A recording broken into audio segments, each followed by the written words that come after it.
Trump का सख्त फैसला, नेतन्याहू ईरान समझौते से आउट। ट्रंप का सख्त फैसला, नेतन्याहू को समझौते की शर्त नहीं बताई। ट्रंप का सख्त फैसला, इजराइल कार्ड्स को नहीं दिया वीजा। नेतन्याहू को युद्ध में अकेले छोड़ा। ट्रंप के सौजन्य से खाड़ी में एक नया वॉर जोन तैयार है। यहां ईरान और लेबनान से ज्यादा विस्फोटक और विध्वंसक युद्ध फाइनल हो चुका है, क्योंकि तुर्की के हथियार होंगे। जुलानी और अल शरा हमला करेंगे। इजराइल में हाहाकार होगा। नए वॉर जोन में ईरान को इजराइल की तबाही दिखाई दे रही है। खाड़ी में इजराइल के दुश्मनों में खुशी की लहर दौड़ पड़ी है, क्योंकि ट्रंप इजराइल पर भड़के हुए हैं। ट्रंप नेतन्याहू से नाराज हैं। ट्रंप नेतन्याहू की जगह सीरिया के राष्ट्रपति अहमद अल शरा और कमांडर जुलानी को अपना वॉर कमांडर बनाने जा रहे हैं। ट्रंप ने नेतन्याहू को सलाह दी है कि वो हिजबुल्लाह के सफाई का काम छोड़ दें। ट्रंप ने इस मिशन के लिए अहमद अल शरा को ज्यादा भरोसेमंद बताया है। That I can tell you. And I suggested to Israel to let Syria take care of Hezbollah. Because to be honest with you, I think they do a better job of doing it. Trump के तेवर बता रहे हैं कि वो Israel के लिए अब अपना एक भी हथियार खर्च नहीं करेंगे। ट्रंप खुल्लम खुल्ला कह रहे हैं कि उन्हें अब नेतन्याहू के किसी युद्ध से कोई मतलब नहीं। क्या यही वजह है कि ट्रंप ईरान से डील की सबसे जरूरी बातें किसी को नहीं बता रहे? ईरान अमेरिका डील के मसौदे को लेकर जो जानकारी सामने आई है, उसके मुताबिक ट्रंप बैकफुट पर नजर आ रहे हैं। अमेरिका और ईरान के शांति समझौते पर 19 जून को जिनेवा में आधिकारिक हस्ताक्षर होने वाले हैं, लेकिन अभी तक डील का ड्राफ्ट सार्वजनिक नहीं किया गया है। हालांकि सऊदी मीडिया आउटलेट अल अरबिया ने दावा किया कि उनके पास समझौते की कॉपी है। अल अरबिया ने दावा किया कि डील ड्राफ्ट में लेबनान समेत सभी मोर्चों पर युद्ध को तुरंत और हमेशा के लिए खत्म करने की बात कही गई है। साथ ही इसमें प्रतिबंधों में ढील, अमेरिकी सेना की वापसी और परमाणु प्रोग्राम से जुड़े कई कदम भी शामिल हैं।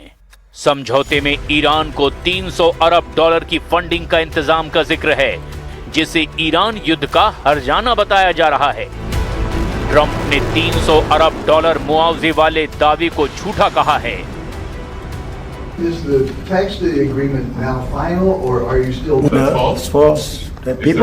People, you can invest if you want. I mean, what am I going to do? Say nobody's ever allowed to invest? No, we're not investing. We're not putting up 10 cents, and people can decide to do that, but that's up to them. I mean, do you want me to say nobody's ever allowed to invest in a country? I'll say it with Egypt. Nobody's allowed to invest in Egypt. Am I supposed to say that? I'm asking whether we are not investing in it, and we do not have a fund. लेकिन ये बात कई sources से बार-बार सामने आई और इसीलिए doubt बढ़ता जा रहा है। अगर ईरान ने 300 अरब डॉलर हर्जाना हासिल कर लिया, तो फिर युद्ध में वो विन विन सिचुएशन में आ सकता है, क्योंकि इजराइल को रोकने के लिए अब ईरान को जोर लगाने की जरूरत नहीं। इजराइल अब सीरिया फ्रंट पर उलझ सकता है। Gerekli diplomatik yöntemler kullanılarak bir eylem birliğine dönüşmesi gerekiyor artık. İsrail bütün dünyanın kendisine karşı bir diplomatik eylem çabası içinde olduğunu gördüğü zaman adım atması mümkün değildir. क्योंकि सीरिया में वही होता है जो एर्दोआन चाहते हैं, क्योंकि कमांडर जुलानी एर्दोआन को अपना रोल मॉडल मानते हैं। सीरिया के राष्ट्रपति अहमद अल शरा पहले अबू मोहम्मद अल जुलानी के नाम से कुख्यात थे। कमांडर जुलानी हयात तहरीर अल शाम, जिसे कि HTS कहा जाता है, इसके टॉप कमांडर थे। HTS के लड़ाकों ने सीरिया में बशर अल असद की सरकार का तख्ता पलट किया था। बशर के तख्ता पलट का मास्टरमाइंड एर्दोआन को बताया जाता है, जिन्होंने कमांडर जुलानी को हर तरह से मदद पहुंचाई। लेकिन जब सीरिया में बशर और जुलानी का युद्ध भड़का, तो इजराइल ने सीरिया में अपने बफर जोन का विस्तार किया। इजराइल ने सबसे अहम मोर्चे माउंट हॉर्मोन तक सैन्य तैनाती कर दी, जहां से इजराइल ने हिजबुल्लाह और ईरान पर जबरदस्त हमले किए। लेकिन तुर्की को सीरिया में इजराइल का कब्जा बर्दाश्त नहीं है।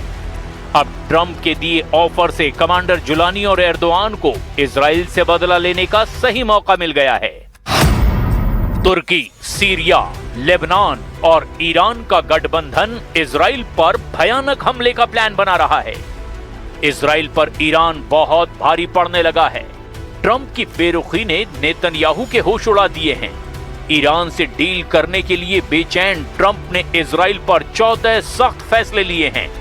इनमें सबसे बड़ा फैसला युद्ध के मैदान में इजराइल का साथ न देने का है। ट्रंप कह चुके हैं कि अगर वो नहीं होते तो इजराइल नहीं बचता। ट्रंप बता चुके हैं कि ईरान को उन्होंने रोके रखा, नहीं तो इजराइल तबाह हो जाता। लेकिन अब ट्रंप किसी को रोकने वाले नहीं हैं। वो सिर्फ ईरान से समझौता चाहते हैं। No, it's not final. It's a memorandum of understanding. And if I don't like it, we'll go back to shooting at them, dropping bombs on their When head. do you expect the word? If I don't like it, if they don't behave, we'll go right back to dropping bombs right smack in the middle of their head. उन्होंने Iran से युद्ध करके देख भी लिया। Iran को हरा पाना नामुमकिन है, इसीलिए ट्रंप मजबूरी में अब डील कर रहे हैं। लेकिन इजराइल 5 फ्रंट पर अकेले युद्ध लड़ता चला जा रहा है। लेबनान, यमन, सीरिया, गाजा और ईरान। फिलहाल लेबनान को इजराइल सबसे ज्यादा तवज्जो दे रहा है। सवाल ऐसे में ये, क्या इजराइल की बमबारी से बेरूत फिर फटने वाला है? बेरूत में क्या फिर हाहाकार मचेगा? क्या हिजबुल्लाह पर कहर बनकर बरसेंगे बंकर बस्टर बम? लेबनान पर इजराइल के जून वाले कहर का बड़ा सिग्नल मिलने लगा है। तो क्या भयंकर हमले के साथ लेबनान पर टूटेगा जून कहर? और अब शामत आने वाली है हिजबुल्लाह के नए चीफ नईम कासिम की, जिसको खत्म करने की गारंटी इजराइल के प्रधानमंत्री नेतन्याहू ने दी है। इजराइल के दुश्मनों की अकड़ ढीली नहीं पड़ी है। हमास, हूथी और हिजबुल्लाह सही मौके के इंतजार में हैं। मगर नेतन्याहू की सबसे बड़ी टेंशन सीरिया के सर्वे सर्वा अहमद अल शरा उर्फ कमांडर जुलानी हैं। तुर्की के राष्ट्रपति एर्दोआन के खासम खास कमांडर जुलानी सीरिया से इजराइल को भगाने का मिशन ऑन कर चुके हैं। कमांडर जुलानी के कट्टर लड़ाकों का पावर शो जब शुरू होगा, तब इजराइल आखिर क्या करेगा? अगर इस गठबंधन को ईरान के लड़ाका फोर्स ने ज्वाइन कर लिया, तब नेतन्याहू के पास बचने के सभी रास्ते बंद हो सकते हैं। हिजबुल्लाह और हूथी का डेडली गठबंधन इजराइल की मुश्किलें बहुत ज्यादा बढ़ा सकता है। इजराइल से लंबी टक्कर और हथियारों के गोदामों पर हुए हमलों के बावजूद हिजबुल्लाह की रॉकेट फोर्स अब भी बरकरार है। उसकी तरफ से 10,000 रॉकेट वाली सुनामी किसी भी वक्त लॉन्च की जा सकती है। हिजबुल्लाह चाहे तो 10,000 रॉकेट को 10 मिनट में दागने का प्लान बना सकता है। 10,000 रॉकेट से इजराइल के 10 मिलिट्री बेस को तबाह किया जा सकता है। 10,000 रॉकेट से इजराइल को 10 साल का सदमा दे सकता है हिजबुल्लाह। लेबनान और इजराइल के बीच ताजा हमलों के बाद युद्ध पक्का माना जा रहा है, क्योंकि हिजबुल्लाह के टारगेट पर अब इजराइल के ऐसे मिलिट्री बेस हैं जिसकी नेतन्याहू को कभी उम्मीद भी नहीं थी। इजराइल के जिन मिलिट्री बेस को खतरा है, देखिए वो अड्डे, हिजबुल्लाह का ये रॉकेट गोदाम जो हमास के मुकाबले 10 गुना ज्यादा पावरफुल बताया जाता है। हिजबुल्लाह के कत्यूशा रॉकेट की रेंज 25 किलोमीटर तक है। ये 10 सेकंड में टारगेट हिट करता है। इसके आगे हिजबुल्लाह के पास है फजर 3 नाम का रॉकेट। रेंज है इसकी 45 किलोमीटर, टारगेट पर 35 सेकंड में पहुंचता है। हिजबुल्लाह के पास है फजर 5 रॉकेट, इसकी रेंज है 75 किलोमीटर, टारगेट पर यह 50 सेकंड में फटता है। हिजबुल्लाह के पास है खैबर रॉकेट, इसकी रेंज है 100 किलोमीटर, ये टारगेट पर 75 सेकंड में फंसता है। हिजबुल्लाह के पास है ज़िलज़ाल 2 रॉकेट, इसकी रेंज 200 किलोमीटर बताई जाती है। इसमें 600 किलो विस्फोटक फिट किया जा सकता है और ये 120 सेकंड में टारगेट पर पहुंच जाता है। यानी हिजबुल्लाह का रॉकेट का गोदाम पूरे इजराइल को कवर करता है। इसमें इजराइल का हर शहर रेंज में है। हिजबुल्लाह को रोकने के लिए लेबनान बॉर्डर पर इजरायली टैंक एक्टिव कर दिए गए हैं। ताकि रॉकेट अटैक के खिलाफ अगर कोई बड़ी कार्रवाई करनी पड़े तो इजराइल की टैंक ब्रिगेड फौरन एक्शन ले।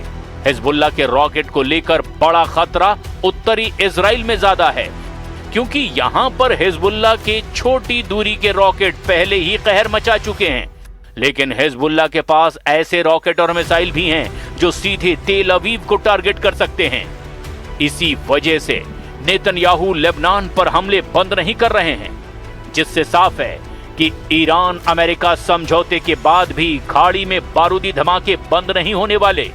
ये बात बिल्कुल साफ है कि इजराइल जितनी मुश्किलों में घिरेगा उतने ही घातक हमलों से बदला लेगा।